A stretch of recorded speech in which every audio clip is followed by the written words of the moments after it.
On the evening of February 1st, 2009, a 32-year-old man named Luo Jinfa stood in the doorway of his apartment in Taiwan, waiting for his landlord to finish lecturing him about being late on his rent. Luo had just moved into this apartment 2 months earlier in December, and this was not a very nice apartment. It was a cramped downstairs unit with no air conditioning, so it was really sweaty and awful in there most of the time, but it was all Luo could afford. He wasn't working right now and knew this was the best he was going to get. As the landlord continued to berate Luo about how he was totally within his rights to evict Luo if he didn't pay him, how he'd already given Luo an extension, and what's going on here, you got to get your act together. As all that was happening, Luo just was totally quiet and just was waiting for the landlord to be quiet. Because at this point, Luo didn't really care about the rent side of this discussion.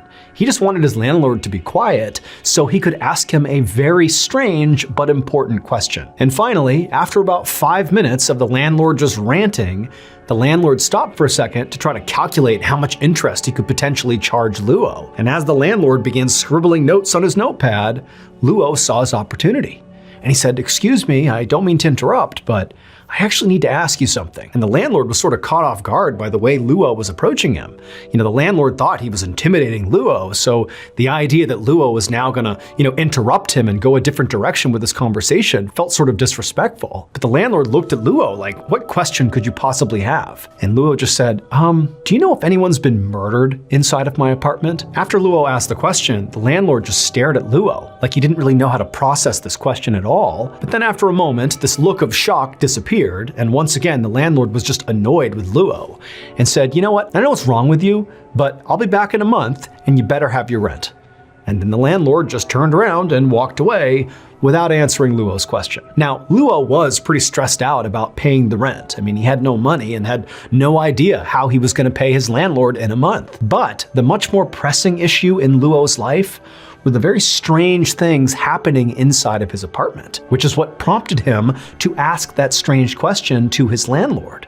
And so not getting an answer to that question just made this whole situation that much more stressful for Luo. And so after the landlord disappeared down the hall, Luo kind of hesitantly turned back around and went back inside his apartment and shut the door, and immediately he just felt terrified. 1 month later, on March 2nd, 2009, a day after the rent was due, Luo's landlord had still not received rent from Luo, and so he spent that entire day, March 2nd, calling Luo, trying to get him on the phone to be like, "Where's my money?" But Luo wasn't answering his phone, and so eventually the landlord went to Luo's apartment and knocked on the door. Eventually, when Luo didn't come to the door, the landlord just used his own key to let himself in. Now, the landlord didn't really know what to expect when he walked inside of Luo's apartment. All he knew was that Luo was kind of a weird guy, and he certainly wasn't paying rent, and his general impression of Luo was definitely a bad one, and so he kind of expected the apartment to reflect the negative things he thought about Luo. But when he stepped in there, even the landlord was shocked at what he saw. The apartment was in total disarray. Furniture was all over the place and stacked up against the walls in weird arrangements, and there were all these bottles of empty alcohol all over the place. There was a freezer that Luo had moved to the middle of the living room floor.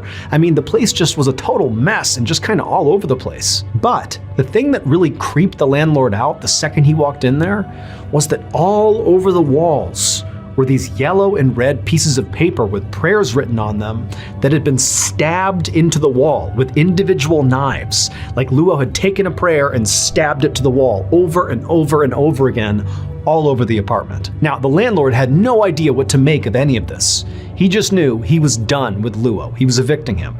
And so he quickly searched the apartment just to make sure Luo was not really in here, and he wasn't. The apartment was empty. And so after that, the landlord just left the apartment, he locked the apartment, he went and got a new lock at the hardware store, came back, replaced the lock, and was determined to never let Luo ever come back. And in fact, Luo would not come back. The landlord never had to worry about, telling Luo to stay away. He just never came back. And for months, Luo's old apartment just sat empty. Fast forward 7 months after the landlord went inside of Luo's apartment, and the landlord's brother approached the landlord and said, "Hey, can I rent out that apartment? No one's using it." And the landlord said that was fine, but the brother would have to clean up the apartment because nobody had touched it since Luo had lived there. So a couple of days later, on October 18th, the landlord's brother, along with the landlord, landlord met at Luo's apartment. They went inside and they totally cleaned it out. Basically all the furniture and the lamps and everything in there, some of Luo's old clothes and things he had left behind. They took it all out of the apartment and they loaded it into a truck and they drove to a nearby recycling facility where they sold whatever they could and then dumped the rest, and then they left. However, when the workers at the recycling facility began processing some of the junk that had been left behind by the landlord and the brother, they made a discovery that immediately made them stop and contact the police. It would turn out Luo had not actually abandoned his apartment. In fact, he had never left his apartment. So Luo had become totally convinced that his apartment was haunted by a ghost. At night, he would hear walking around above him, even though he knew nobody actually occupied the apartment right above him, and so the footsteps didn't make any sense. And then sometimes he would claim that he would see these shadowy figures wandering around inside of his apartment. Now, it's worth noting that Luo did have mental health issues and he was a drug user, but he was absolutely adamant to the people he spoke to that there was something strange happening inside of his apartment.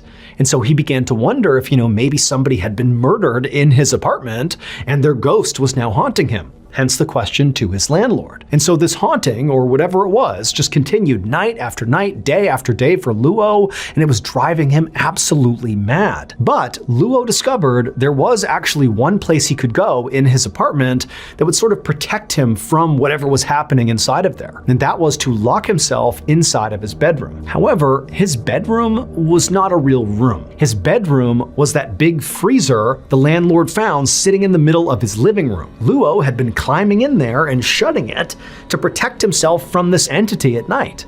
But he would always prop the lid open just enough so that air could come in and out of there because it was airtight. However, shortly after Luo's conversation with his landlord about being late on rent, Luo had gone back inside his apartment, gotten really drunk, climbed inside of his bedroom, shut the lid, and forgot to prop it open. And so as he lay there, he slowly suffocated to death because there wasn't any circulation.